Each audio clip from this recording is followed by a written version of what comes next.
My name is Claire Bennett. I'm 31 years old, and the moment I understood exactly what kind of family I had been born into, I was standing in the middle of a sun-drenched hotel lobby with a suitcase in one hand and the slow, creeping awareness that every pair of eyes in that room had quietly turned in my direction. The woman at the front desk kept apologizing. She tapped the keyboard again and again, as if the reservation might appear if she just searched long enough, as if patience and persistence could conjure what had never been entered in the first place. It didn't work. It was never going to work. My mother stood a few feet away, silent, her gaze fixed on the ocean view through the glass doors, like she had found something worth studying out there in all that blue. My sister had no such interest in the view. She walked over from the pool bar, holding a drink, wearing the kind of smile that takes years of practice to perfect, the kind that looks like amusement but is really just cruelty wearing better clothes. She looked me up and down, let the silence stretch just long enough to feel deliberate, and then said what she had apparently been waiting the whole morning to say. A failure didn't deserve to travel with this family. Not a room, not a seat at dinner, not even the basic courtesy of being treated like I belonged in the same space as the people who shared my last name. The worst part wasn't what she said. The worst part was the faces around me, the absence of shock on all of them. Nobody flinched. Nobody intervened. My mother kept studying the ocean. The hotel staff looked somewhere carefully neutral. My sister's husband examined the floor tiles with sudden intensity. That was when I understood this had not been some last-minute oversight or careless booking error. I had been invited just far enough to be humiliated in public. The cruelty had been arranged in advance. I didn't cry, I didn't beg, I didn't raise my voice or demand an explanation or give anyone the satisfaction of watching me come apart. I picked up my suitcase, I looked at my mother, I looked at my sister, and said 3 words. Then I'll leave. The silence that followed felt almost physical, sharp enough to cut. Nobody moved. Nobody stopped me. And as I turned and walked out through the glass doors into the warm Florida air, something shifted underneath me, quiet and permanent, like a foundation finally settling into place. What they thought was the moment they finally put me in my place turned out to be the moment everything they had built started coming undone. I had seen the warning 2 days earlier and almost talked myself out of trusting it. My mother had sent a cheerful group text with the flight details, the resort address, and a note reminding everyone to be downstairs by 6 for Thanksgiving dinner. But when I looked at the room list embedded in the message, I noticed something. 1 room under my uncle's name, 1 under my mother's, 1 under my sister and her husband's. Mine wasn't there. I stared at the screen for a full minute, working through every reasonable explanation I could construct. Then I texted back simply, "I don't see my room." My mother replied 10 minutes later, "The hotel is still sorting a few details. Just come." That was the entire message. No clarification, no reassurance, just a gentle push forward into whatever was waiting. A younger version of me would have pushed back harder. A younger version of me still believed that asking the right question at the right moment could fix things, that if something felt wrong, there had to be a way to correct it with enough patience and the right words. But after years of being the family disappointment, the daughter who chose the wrong path, the sister who didn't marry into stability, the woman who lived in a modest apartment and cobbled her income together through client invoices instead of curating a feed full of brunches and anniversary trips to places people post to make other people feel small. But hearing it there, in a public lobby, while my mother said nothing and strangers looked carefully away, something inside me went completely still. I stopped trying to understand them. I stopped trying to earn anything from them. I picked up my suitcase, I said what I said, and I walked out. What I didn't know yet was that someone else had heard every word from the second-floor balcony above us, and by the time I reached the curb outside, the real Thanksgiving story had already begun. I had my ride booked before I reached the driveway. Holiday flights were expensive, and I didn't care. The price of my peace had cost far more than a plane ticket over the years, and I was done calculating whether I could afford it. I sat on a bench near the hotel entrance, suitcase beside me, phone in hand, watching families step out of black SUVs and soft resort clothes and easy smiles. People who looked like they belonged somewhere. That observation used to carry a particular sting. It didn't that afternoon. That afternoon, I felt something I hadn't expected. Clarity, like humiliation had burned the fog off everything and left behind only clean, visible ground. My phone buzzed just as my driver appeared on the app. My uncle. I almost didn't answer, not because I didn't trust him, but because I was suddenly exhausted at the thought of explaining myself to anyone else. Still, I picked up. "Claire, where are you?" His voice was calm, but there was something under it, a tension, a quality of attention that made me sit up straighter. "I'm outside. I'm heading to the airport." A brief pause. "Stay where you are. I saw what happened." He came outside less than 3 minutes later, still in the linen blazer he wore when he wanted to look casually successful. He sat beside me on the bench without the preamble people usually perform when they want credit for showing up. He didn't ask me if I was okay in that soft, performative way designed more to comfort the person asking than the person being asked. He asked one thing. "Tell me exactly what she said." So I told him, all of it. I didn't dramatize it, I didn't cry, I didn't edit my mother's silence into something kinder than it had been. When I finished, he looked out at the road for a long moment and exhaled slowly. Then he said something I will probably remember the rest of my life. People who build their whole image on borrowed money always panic in front of someone who still has dignity without it. I turned to him. He was still looking at the road. "I'm sorry," I said, because I knew he had wanted this trip to mean something. He had built his life on the idea that family was worth maintaining, even when the maintenance was hard. He finally looked at me. "Don't apologize for someone else's cruelty." Then he pulled out his phone, made 2 calls, and changed the shape of the next 48 hours with the kind of quiet authority that has no need for volume.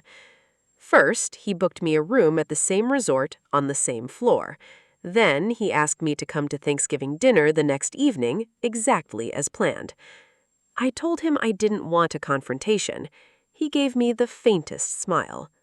"Good," he said. "Neither do I." What he wanted, I slowly realized, was something far more difficult for them to survive than a confrontation. He wanted consequences. And by the time I checked into my room that evening and set my suitcase down on the clean hotel floor, I understood that whatever happened at that dinner table tomorrow night would be something none of us would forget for a long time. Thanksgiving dinner was held in one of the resort's private dining rooms overlooking the water, the kind of setting built for expensive family photographs and performances of gratitude. Long candles down the center of the table, crystal glasses catching the light, polished silver, folded place cards, a pianist somewhere nearby making everything feel appropriately staged. My sister arrived dressed like an occasion. Her husband sat beside her with the tense, polished stillness of a man who senses something wrong but has not yet located it. My mother greeted me with the precise nod of someone acknowledging a coworker they dislike but cannot openly dismiss in public. No one mentioned the lobby. No one apologized. They had apparently decided that because I had shown up anyway, the entire episode had simply dissolved, pardoned by my presence, erased by a white tablecloth and poured wine. I almost admired the audacity of it, the way they could arrange cruelty on a Tuesday and sit down to a formal dinner on Wednesday as if nothing had passed between those 2 days worth discussing.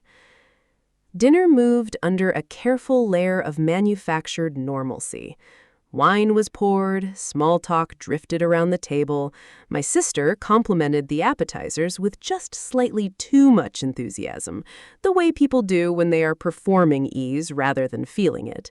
My mother began steering her conversation toward a nearby oceanfront property she had heard about, slipping into the warm, expansive tone she always used when she wanted to sound like a woman living a life larger than the one she could actually sustain.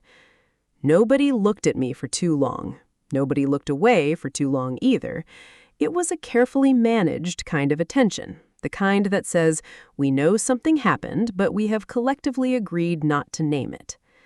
Then, right after the main course was served, my uncle set down his fork. He dabbed the corner of his mouth with his napkin. He stood. He didn't tap his glass, he didn't request attention. He simply rose to his feet, and the room reorganized itself around him the way rooms do when someone with genuine authority decides it is time to speak. I have supported this family for a long time, he said, his voice level and unhurried, longer than most of you will ever acknowledge out loud.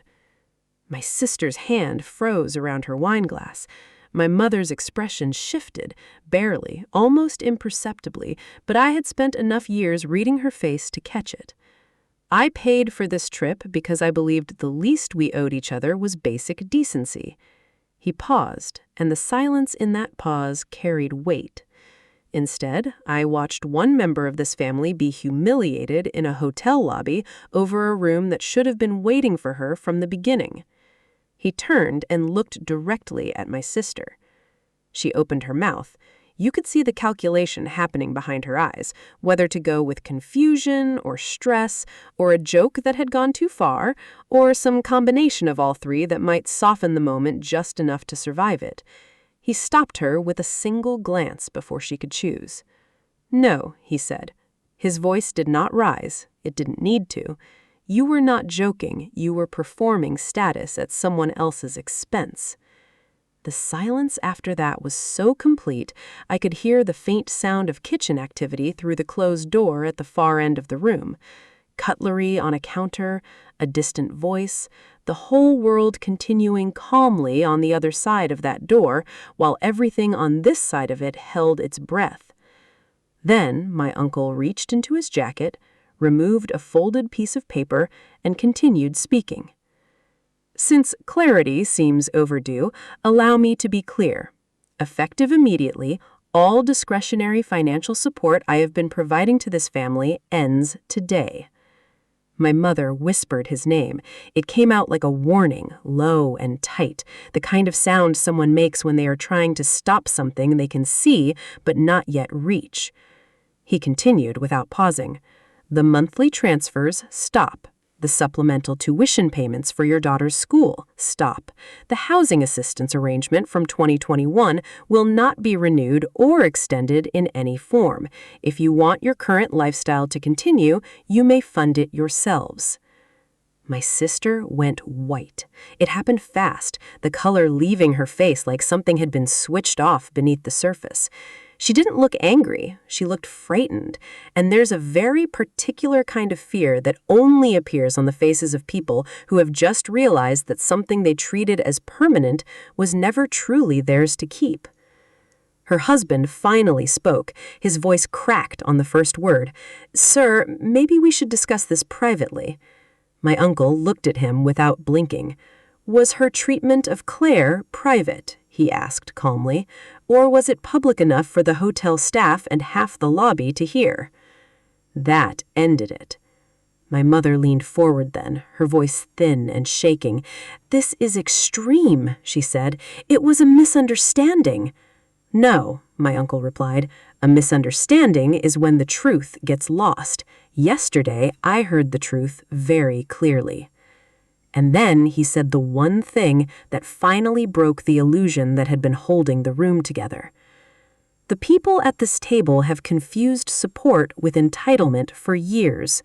Worse, you have mistaken borrowed comfort for personal superiority. You looked down on the only person here who actually knows how to stand on her own feet. My sister started crying then, but it was not the kind of crying that softens a room or makes people lean toward the person weeping. It was panicked and unraveling, the sound of someone watching the floor disappear beneath a life they had assumed was permanent, a life they had never truly built but had spent years confidently displaying. Her husband stared at his plate. His jaw was tight. You could almost see the numbers moving behind his eyes, the quiet, rapid calculation of a man who has just realized that several assumptions underlying his financial life were never as solid as he believed. My mother looked older in that moment than I had ever seen her look. Not tired, not sad, just suddenly, plainly older, as if something that had been holding her face in its familiar shape had quietly let go. As for me, I didn't smile. I didn't feel the sharp, particular pleasure of victory. I just sat there, hands in my lap, and felt something I had not felt in the presence of my family in a long time. I felt untouchable.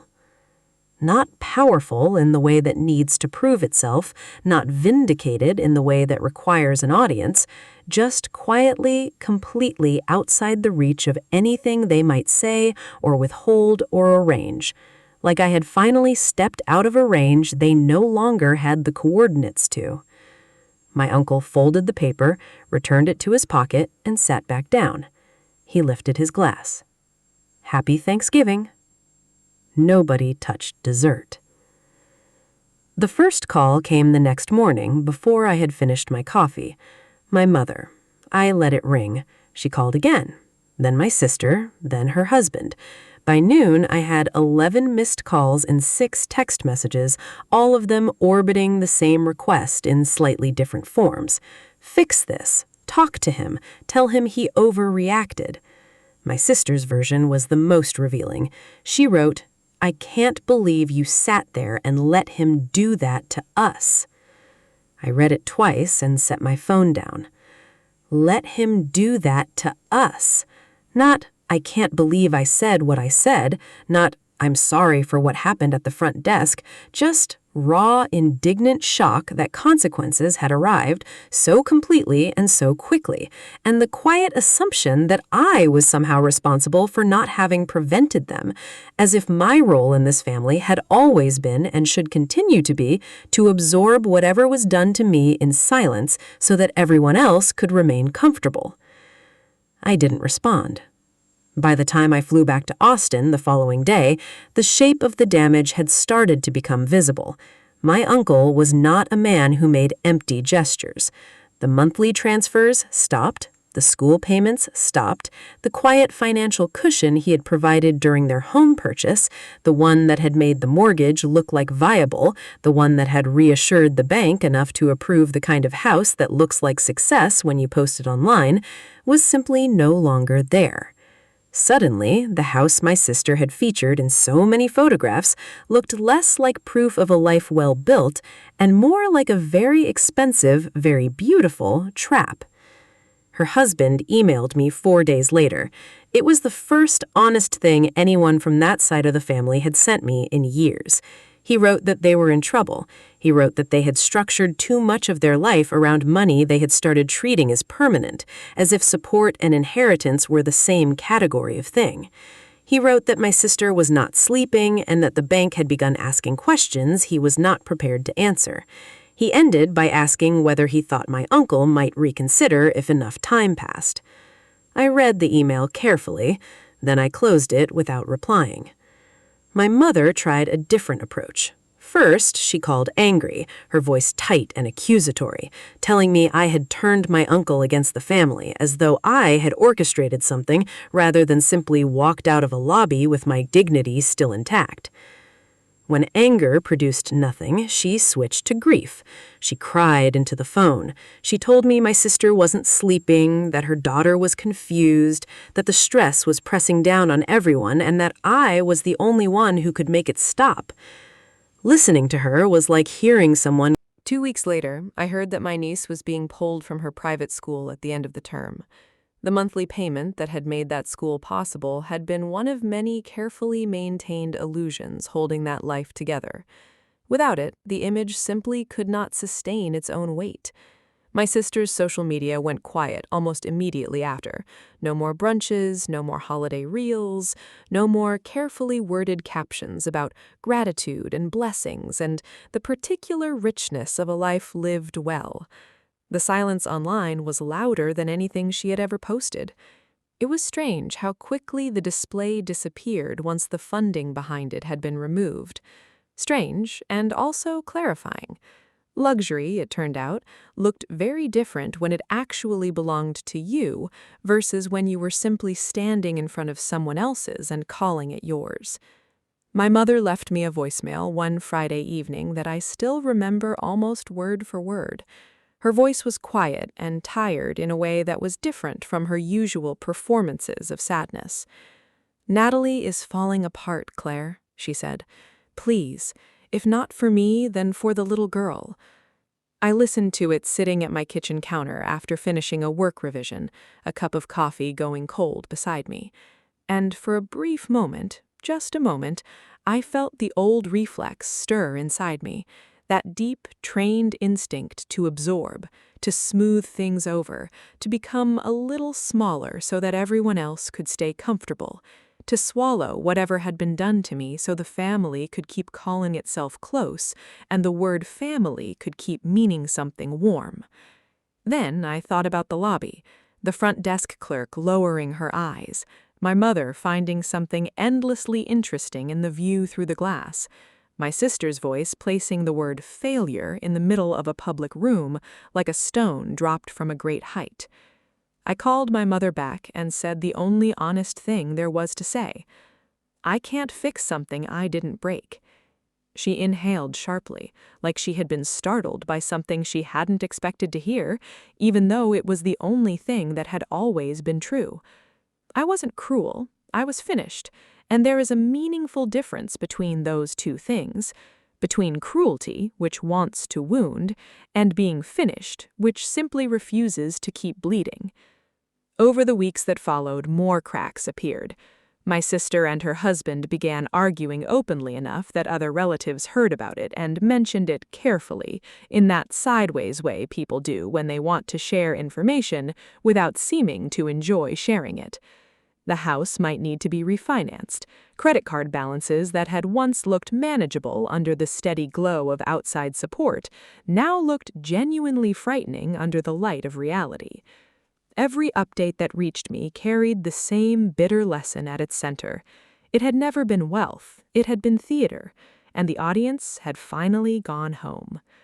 Winter in Austin is gentle enough that you can almost forget the rest of the country is cold, but that year I felt the season anyway.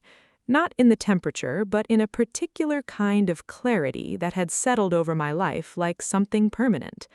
While my family was negotiating with banks and reconsidering school enrollments and trying to explain a lifestyle that had been built substantially on someone else's money, my life kept moving forward, quietly, without drama or announcement, in the steady, almost unremarkable way that stable lives tend to move when you stop performing them for other people and simply build them for yourself. I signed a long-term contract with a software startup that needed consistent content strategy work. Another existing client expanded my role after a campaign performed better than expected. For the first time in years, my income stopped feeling like something I was perpetually scrambling to stay ahead of and started feeling like something solid, a structure I had actually constructed, not just a cliff edge I was trying to not fall from. One Sunday afternoon, I sat at my kitchen table with a spreadsheet open and a cup of coffee beside me, and realized I had crossed a number I used to think about in the abstract, the way you think about things that seem like they belong to other kinds of lives, other kinds of people. Nobody applauded, nobody knew except me, and somehow that made it feel more real than any public announcement could have. There was no performance attached to it. It was simply true. And it was mine. My uncle called periodically through those months, never to gossip, never to ask me to take sides in something that no longer required my participation. He asked about my work, my apartment, whether I was sleeping enough, whether I had started thinking bigger about what I wanted next. One afternoon, he said, "You know what your sister never understood? She thought success was whatever made strangers envy you the fastest." He let that sit between us for a moment. "Real success," he added, "is what still stands after the applause leaves." I thought about that sentence for a long time afterward, about everything I had spent years quietly building while my family was busy dismissing it, about the stability that had no photographs attached to it, about the peace that no one could threaten because no one had given it to me in the first place. Around the same time, small pieces of news about my family continued to filter in through the network of relatives who always know more than they say out loud. My niece had transferred to public school. My sister hated this more for the appearance of it, what it looked like to people who had seen her post about the other school, than for any genuine concern about the change itself, which told me she still had not fully absorbed the lesson. Her husband was trying to negotiate the mortgage, or at least buy time while they figured out what their actual life could afford to look like. My mother had downsized and was now living in a smaller place, without the comfortable routines she had spent years treating as simply the natural conditions of her existence. Every now and then she sent me messages that circled around the subject of accountability without quite landing on it. Things like, "I see some things differently now," or "Life has a way of humbling people." I noticed each time that she still couldn't find her way to the one sentence that would actually mean something. "I was wrong. I am sorry." Those 5 words remained just out of reach. As for my sister, months passed before I heard from her directly. In that silence, I finally understood something I should have learned years earlier about how this family had always worked. The opposite of love in families is not always hatred. Sometimes it is usefulness. As long as they could position me as the less successful daughter, the cautionary tale, the one whose smaller life made everyone else's choices look smarter by comparison, they kept me close enough to reference and far enough away to dismiss. I was the mirror that made them look taller, the contrast that made their choices look wiser, the failure that made their borrowed success look earned. But the minute I refused that role, the entire structure shifted. They lost more than financial support that Thanksgiving. They lost the story they had been telling themselves about who they were. And once that story was gone, they had no choice but to look at what remained without it. I wish I could say that realization made me sad. Mostly, it made me free. Because the same family who had spent years treating my life as evidence of failure were now being forced into exactly the kind of ordinary, accountable existence I had been quietly building all along. Paying attention to budgets, making decisions based on what was actually real, living without a wealthy safety net to absorb every bad habit and bad choice. They called that life embarrassing when it was mine. Now they were calling it maturity when it became theirs. That was almost funny. Almost.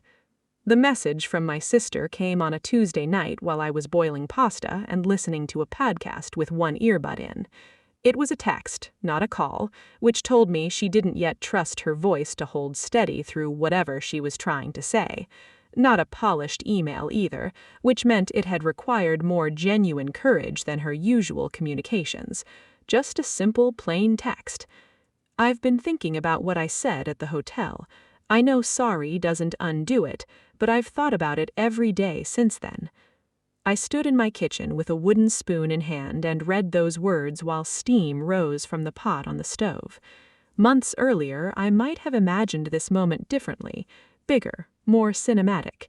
I might have pictured the perfect response, something precise and devastating that landed with the same cold accuracy she had once aimed at me in a hotel lobby while my mother studied the ocean and strangers looked carefully away. But I had learned, slowly and thoroughly, that revenge is not always most satisfying when it is loudest. Sometimes the deepest version of it is simply letting people live long enough to fully understand what they destroyed, and to understand it on their own time, with no audience and nothing left to blame but their own choices and their own hands. I typed 2 words. I know. Then I put the phone down and finished making dinner. Not because what she did was small, not because I had healed completely or forgotten any of it, not because a single text message could restore what years of dismissal had worn through. I replied that way because I no longer needed her pain to prove my worth. She had already lost the platform she once stood on. The life she had used as a weapon against me had cracked open. The image she had weaponized had collapsed under its own weight. And I was still here, in my apartment, in my own peace, cooking dinner I paid for, building something real that no one could take